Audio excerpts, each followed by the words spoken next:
Hello there everyone, today I'm talking about the most recent Haunted Chocolatier news that we have. Every now and then, Eric likes to stealth drop a really big blog post on his Haunted Chocolatier website, does it very quietly, and then you might not even know it happened. But on September 2nd, apparently not too long after Eric had made an announcement about making 1.7 in the future, as it says on the blog post, as you can see here, we got a lot more new information about the game. And luckily enough, I actually have a first-hand recording smuggled out of Concerned Ape Incorporated by Flash Shifter of Eric actually writing and composing this blog post for us. So here it is, I'll just play it for you. You might be wondering if Concerned Ape is working on Stardew Valley 1.7. Will that cause Haunted Chocolatier to take longer?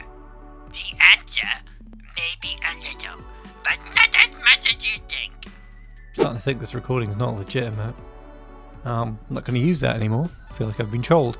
Anyway, Eric is showing off a bunch of chocolates, and you can read this all for yourself, but I'll just read it anyway. I have a team who helps me with Stardew Valley updates now. This has been true since the 1.3 update, unlike the previous updates in which I was fully, personally locked in on content development the whole time. With 1.7, I've been trying to take more of a creative director role in the team, so at least for now, I can focus the vast majority of my attention on Haunted Chocolatier.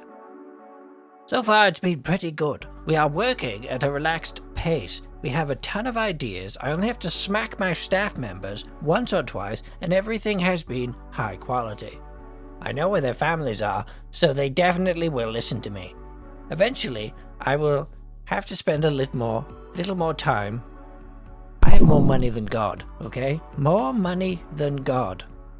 Don't question me. I'm Eric Baroni. That's definitely how you pronounce my system. You get the gist of it. You can read this for yourselves. Just head on over to hauntedchocolatier.net.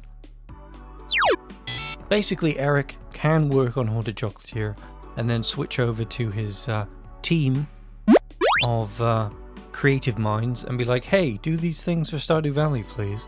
Which is a hell of an experience, I have to tell you. Playing 1.6 was really weird, because I really know Flash Shifter's style, so when I see something that I know that Flash Shifter has definitely made, I'm just like, wow, this is a whole new ball game for Concerned Ape and the world of Stardew Valley now.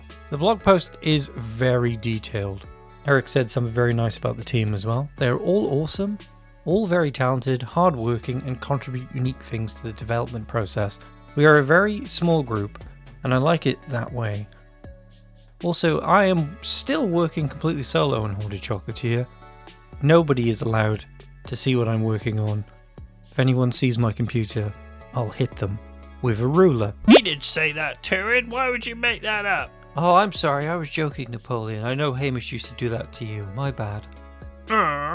I've been very busy lately with PAX Weekend and the kickoff of the second Stardew Valley concert tour. Now that those things are simmering down a little, I'm excited to dive back into Haunted Chocolatier development once again. There's a lot packed into this, and just looking at the chocolates themselves is, well, it's wonderful. First of all, of course, they've been handcrafted in a beautiful fashion. Also, some of them are really freaky looking, like what's going on with this one that looks like there's an eyeball in it. Big juicy interview that Eric did here, like this video here, go check it out. You can learn so many things about what he's doing with the development process. At one point he mentions that he wanted the chocolate to be haunted itself, so this probably explains why this one here is glowing blue. It leads me to wonder if the chocolate will actually be like a buff food in a way. On the one hand, your customers will eat them and sort of saunter around the town glowing blue or something. But if you eat them, then maybe you'll get a buff that'll be handy for fighting a bee boss or something like that. This one really confuses me. This one literally has somebody's face on it. Why is somebody's face on this chocolate? Does it mean like a haunted portrait chocolate? Does it blink? Is that going to be animated in game? Are these chocolates going to be animated in your backpack? Or whatever you're carrying them in, your chocolate box. The one with the moon on it, for some reason, looks really tasty. Like, for some reason, I really want to eat that one. The candy cane is like, well, that's not chocolate at all. That's just a lie there on the end there. I don't know who's trying to fool with that. There's probably going to be so many goddamn chocolates in this game. I'm already salivating, like thinking about eating chocolate when I think of Haunted Chocolatier. Did you say chocolate? Yes, chocolate-obsessed fish from SpongeBob, I did say chocolate. That was another thing that came up in the interview. Eric was very concerned that he was going to give people a lot of cavity. Oh, I get it. He was very concerned because he's concerned. Hey, good joke, haha. And I talked about wanting to make very healthy chocolate for the game. And I don't think that's going to work. I think we're all going to be chowing down on chocolate the entire time. This freaking picture of this, like, tree tower and the water, so informative. Eric is saying there's going to be fishing in this game. There's even a picture of the fishing lower down. Why? I mean, like, are we going to put fish in chocolate? Are we going to be cooking different kinds of food? Or is, getting buffs from food going to be a big part of this? I look at this tree, and I think that's a dungeon. I think we're going to be going up level by level and fighting our way to the top for some purpose. To me, that's like the formula that we see in the mines and Snake Cavern in a new tree form. Back to that picture of the fishing. So we're going to have fishing again. And again, from this juicy interview, I can ascertain a few things, or guess at a few things, or kind of make an educated guess at what's going to be going on with the fishing. During the interview, Eric speaks a little bit at length about regretting making fishing a little bit too hard at the beginning of Stardew, like you should have a bigger bar. And also talked about how fishing is based off his inspiration that came from a Donkey Kong game.